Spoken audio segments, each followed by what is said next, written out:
రెండు అందాలు మ్యాచ్ అయ్యాయి. కళ్ళతో చూసుకొని మనసులు లాక్ చేసుకున్నారు. కట్ చేస్తే బెడ్ ఎక్కేశారు.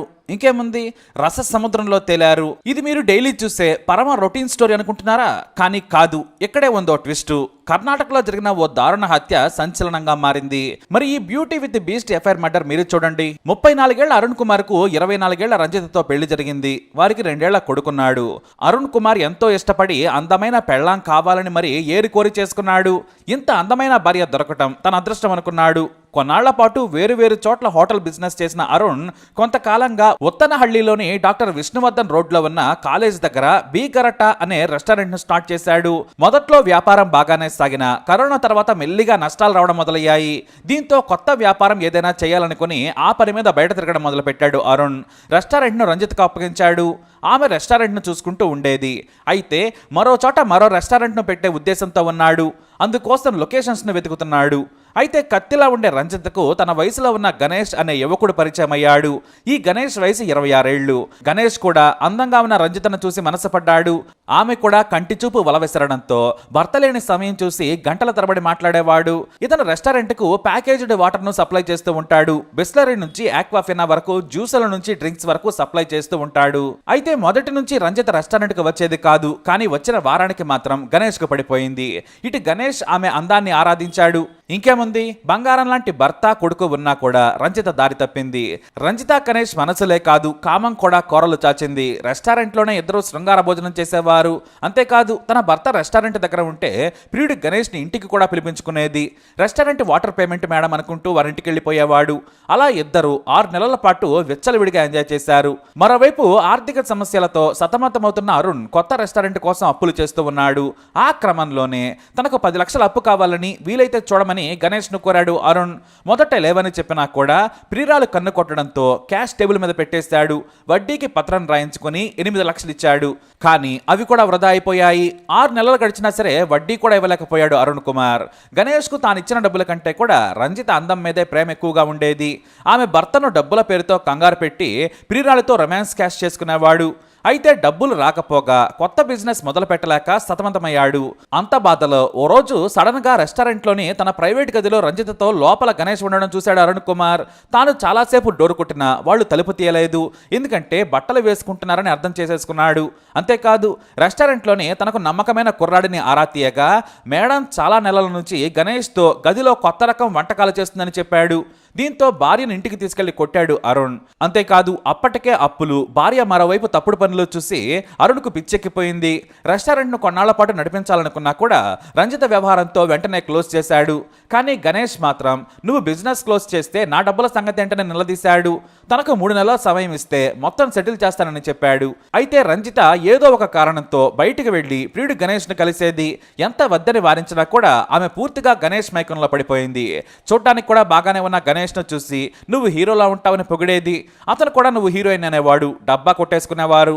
ఇలా ఒకరి అందాన్ని ఒకరు పొగుడుకొని అరుణ్ కుమార్ చెవిలో పూలు, తలపై టోపీ పెట్టేశారు. అయితే తనను కాదని రంజిత తన ప్రియుడిని కలుస్తోందని గ్రహించిన అరుణ్ ఈసారి ఆమె ప్రియుడిని కూడా హెచ్చరించాడు. దీంతో ముందు నా డబ్బులిచ్చి మాట్లాడాలని గొడవ పెట్టుకునేవాడు. ఆ కోపాన్ని భార్యపై చూపించేవాడు అరుణ్. రంజిత కొడితేనో భయపెడితేనో భర్తకు వినే పరిస్థితిలో లేదు. అతని ఆర్థిక పరిస్థితి కూడా బాగోలేకపోవడంతో చాలా చీప్ గా కనిపించేశాడు. మామూలుగా భర్త కష్టాల్లో పాలు పంచుకొని ముందుకు సాగాలి. కానీ రంజిత మాత్రం నాగుపాములా విషకన్య అవతారం ఎత్తింది. కానీ ఎంతకీ కూడా ప్రియుడిని కలుసుకోనివ్వకుండా భర్త అడ్డుపడుతూ ఉన్నాడు. ఆమె తన మనసుకు నచ్చిన, శరీరం మెచ్చిన ప్రియుడు గణేష్ మత్తులో ఉండిపోయింది. అతనితో ఎడబాటును తట్టుకోలేకపోయింది. గణేష్ ను కలవకుండా ఇంట్లో తన వారిని పెట్టేశాడు అరుణ్. మరోవైపు గణేష్ ను తన ఇంటికి రాకుండా కట్టడి చేసేశాడు. ఫోన్లు కూడా చేయొద్దని హెచ్చరించాడు. ఇంకేముంది, ఏదో ఒక సమయంలో బాత్రూంలోకి వెళ్లి మరీ ప్రియుడితో మాట్లాడేసేది. అదే సమయంలో తన మొగుడు రానివ్వడం లేదు, నిన్ను చూడాలని ఉందని చెప్పి ఏడ్చేసేది. ఏం చేద్దామంటే అడ్డు లేకుండా చేయగలిగితే చేయమని licence to kill order pass చేసేసింది. ప్రతిరోజు హెల్మెట్ పెట్టుకుని ప్రియురాలి ఇంటి చుట్టూ తిరిగేవాడు గణేష్. ఆమె బాల్కనీలోకి వచ్చి చూసి 10 వాట్స్ ఎల్ఈడి స్మైల్ ఇచ్చి వెళ్లిపోయేది. అసలు ఇది లేకున్నా నయనానందం చాలనుకున్నారు. ఇక అరుణ్ కుమార్ ను చంపేందుకు గణేష్ తన దగ్గరి స్నేహితులకు విషయం చెప్పాడు. అరుణ్ను చంపేందుకు సాయం చేస్తే భారీగా డబ్బిస్తానని చెప్పి అడ్వాన్స్ కూడా వారి చేతిలో పెట్టాడు. పైకి చూడటానికి అందంగా ఉన్న రంజిత గణేష్ని తొందరపడద్దని చెప్పింది. వారం పాటు ఆ హత్యని వాయిదా వేయించింది.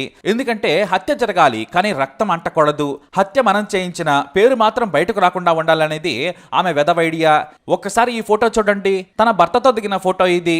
ఆమె ముఖం చూస్తే ఇంత నీచమైంది అనుకుంటామా, కానీ అంతకంటే మోస్ట్ డేంజర్. తొలి ఏకాదశికి నేను పుట్టింటికి వెళుతున్నాను, నేను వెళ్ళాక నా మొగుడు నేసేయండి, ఆ తర్వాత కూడా నాకు కాల్స్ చేయొద్దు, మెసేజ్లు కూడా పెట్టొద్దని గణేష్ని హెచ్చరించింది. ప్రియురాలి మాటలకు జీ హుజూర్ అన్నాడు ప్రియుడు. తొలి ఏకాదశి కోసం కొడుకుని తీసుకుని పుట్టింటికి వెళ్ళింది రంజిత. జూన్ 28న రంజిత తన ఇంటికి చేరుకున్నానని ప్రియుడికి సమాచారం ఇచ్చింది. మరోవైపు ఇంట్లో అరుణ్ ఒంటరిగా ఉంటున్నాడు. దీంతో సాయంత్రం వేళ హోటల్లో తిరుద్దామా, నేను స్లీపింగ్ పార్ట్నర్ గా ఉంటానంటూ అరుణ్ కు ఫోన్ చేశాడు గణేష్. అతను మొదట వద్దన్నాడు, కానీ పెట్టుబడి సంగతి నేను చూసుకుంటాను, నువ్వు అప్పు కూడా ఇవ్వాల్సిన అవసరం లేదు, లాభాలు వచ్చాక నెలకు కొంత తీసుకుంటానన్నాడు. అయినా తన భార్యతో అక్రమబంధం పెట్టుకున్న గణేష్ తో వ్యాపారం చేయడం ఇష్టం లేదు. కానీ అప్పుల బాధ తట్టుకోలేక ఓసారి మాట్లాడదామనుకున్నాడు. అక్కడే బార్లో మందు తాగుతూ మాట్లాడుకుందామన్నాడు. సరేనని ఇంట్లో ఒంటరిగా ఉన్న అరుణ్ బలవంతంగా వెళ్ళాడు. వాస్తవానికి అతను వద్దంటే అప్పు గురించి ఒత్తిడి చేస్తాడనేది అతని భయం. అరుణ్ తో కలిసి ఫుల్గా మద్యం తాగాడు గణేష్. మందంతా తాగేశాక తనను కూడా ఇంటికి తీసుకెళ్లమని అరుణ్ బైక్ ఎక్కాడు గణేష్. అప్పటికే దారిలో తన ముగ్గురు స్నేహితులు రెడీగా ఉన్నారు. లొకేషన్ దగ్గర బైక్ ను ఆపించి మూత్రం పోస్తూ కాల్ చేశాడు. ఇంకేముంది, నిమిషంలో వచ్చిన ముగ్గురు స్నేహితులు దారుణంగా కత్తులతో అరుణ్ను చీకట్లో నరికి చంపారు. ఆ తర్వాత మృతదేహాన్ని చెట్ల పొదల్లోకి విసిరేసి వెళ్లిపోయారు. భర్తకు రాత్రి 10 గంటలకు కాల్ చేసింది రంజిత. స్విచ్ ఆఫ్ అని వచ్చింది. అంటే కేల్కతమైందని ఖుషి అయిపోయింది. ఏమి తెలియనట్టే హారతి నీయవే అంటూ ఏకాదశి పూజలు చేసింది ఈ కిలాడి చార్ సౌబీస్ రంజిత. అంటే పండగ పొట్టే మొగుడిని చంపేసేసి పూజలు మొదలుపెట్టింది. ఆ మర్నాడు ఉదయం దక్షిణ బెంగళూరు నైస్ రోడ్లోని దారిలో వాకింగ్ కి వెళుతున్న ఓ వ్యక్తి చెట్ల పొదల్లో ఉన్న మృతదేహాన్ని చూసి షాక్ అయ్యాడు. వెంటనే కంట్రోల్ రూమ్ కి సమాచారం ఇచ్చాడు. పోలీసులు మృతదేహాన్ని స్వాధీనం చేసుకున్నారు. కానీ మొహంపై కత్తిఘాట్లు తీవ్రంగా ఉన్నాయి. దీంతో గుర్తుపట్టలేకపోయారు. ఆ మరునాడు వరకు కూడా ఎవరూ గుర్తించలేదు. జూన్ 30 వరకు మిస్సింగ్ కేసుల కోసం చూశారు పోలీసులు. నరికి చంపారని పోస్టుమార్టంలో తేలడంతో హత్య కేసుగా నమోదు చేశారు. అయితే జూన్ 30న అరుణ్ కుమార్ అనే వ్యక్తి కనిపించడం లేదని పోలీసులకు అతని తల్లిదండ్రులు కంప్లైంట్ చేశారు. మృతదేహం చూపించడంతో తమ బిడ్డనని రోధించారు తల్లిదండ్రులు. అయితే పోలీసులు వెతికే సమయానికి అతని భార్య రంజిత ఊళ్ళో ఉంది. విషయం తెలిసి వచ్చి భర్త మృతదేహం పైబడి రోధించింది. మమ్మల్ని అనాథలను చేసి వెళ్ళావా అంటూ రంజిత ఏడుస్తుంటే అంతా కన్నీళ్లు పెట్టుకున్నారు. అంత్యక్రియలు ముగిసిన తర్వాత రంజితను అదుపులోకి తీసుకుని ప్రశ్నించారు పోలీసులు. జూన్ 28న ఊరెళ్తే భర్తకు ఎందుకు ఫోన్ చేయలేదని నిలదీశారు. నేను ఫోన్ చేసినా ఫోన్ కనెక్ట్ కాలేదు, బహుశా అతను బిజీగా ఉన్నారేమో అనుకున్నాను. ఈ మధ్య అప్పులు ఎక్కువ కావడంతో ఫోన్ స్విచ్ ఆఫ్ చేస్తున్నారు, అందుకే తనకు అనుమానం రాలేదని తెలిసింది. కనీసం కొడుకు ఎలా ఉన్నాడని అడగడానికైనా కాల్ చేస్తాడు కదా, అతను చేయకుంటే నీకు అనుమానం రాలేదని అడిగినా కూడా సివిల్స్ ఇంటర్వ్యూలో క్యాండిడేట్లు సమాధానం చెప్పినట్లు చాలా కాన్ఫిడెంట్గా పోలీసులకు టకటకమని ఆన్సర్లు ఇచ్చేస్తోంది రంజిత. దీంతో పోలీసులకు మరింత అనుమానం కలిగింది. ఆమె ఫోన్ను స్వాధీనం చేసుకున్నారు. ఫోన్లో తన ప్రియుడు కాల్ డేటా, వాట్సాప్ డేటా మొత్తం విమ్ సబ్బుతో రుద్దినట్లు నీట్గా క్లీన్ చేసింది. పోలీసులు ఆమె ఫోన్ కాల్ డేటాను తీయగా గణేష్తో ఆమెకు ఉన్న కప్లింగ్ మే దడ్ వ్యవహారం మొత్తం బయటపడింది. చాలా వ్యూహాత్మకంగా తన వాటర్ బాటిల్ గోడౌన్లో ఉన్న గణేష్ను మఫ్తీలో ఉన్న క్రైమ్ బ్రాంచ్ పోలీసులు ఎత్తుకొచ్చేశారు. అతని ఫోన్ తీసుకుని చూడగా ఇద్దరి మధ్య సాగిన ముద్దులాట నుంచి కితకతలో గుసగుసలో మొత్తం అతని ఫోన్లో ఉన్నాయి. అంతేకాదు ఇద్దరి ఏకాంత సేవ దృశ్య చిత్రాలు కూడా దర్శనమిచ్చాయి. దీంతో రంజితకు ఫోటోలు చూపించి ప్రశ్నించగా వాటర్ బాటిల్స్ నుంచి ఎఫ్ఐఆర్ వరకు మొత్తం చెప్పేసింది. మరోపక్క గణేష్ను తంతే మొత్తం కక్కాడు. కానీ హత్య చేయమని చెప్పింది మాత్రం రంజితే. ఆమె కోసమే చంపాను, భర్త లేకుంటే మనం జీవితాంతం కలిసి ఉండొచ్చని చెప్పిందని ప్రియురాల మీద నెపం నెట్టేశాడు. ఇటు రంజిత మాత్రం చాలా శుతిమెత్తగా సున్నితంగా సమాధానాలు చెప్పింది.